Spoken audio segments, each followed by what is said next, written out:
কথা বলা বাদ দিয়ে দিছি, অন্যের হক প্রশ্ন করা বাদ দিয়ে দিছি।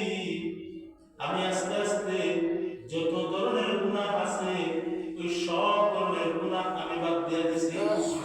আল্লাহ আল্লাহ হুজুর, আমি এখন তওবা করতে চাই, আল্লাহর দরবারে তওবা করব।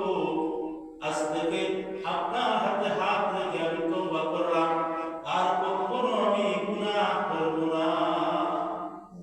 যে কথাটা বলতেছিলাম, ইন্নাস সালাতা তানহা আনিল ফাহশাই ওয়াল মুনকার, নামাজ অশ্লীল কাজ থেকে আপনাকে বিরত রাখে।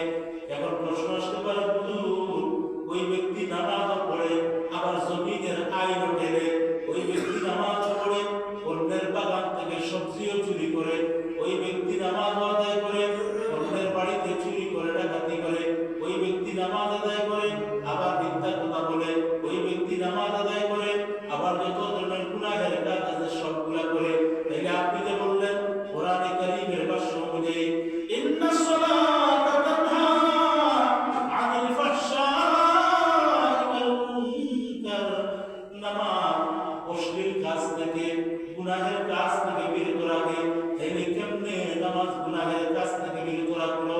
এর জবাব হলো, ও দোস্ত বন্ধু, আপনার নামাজ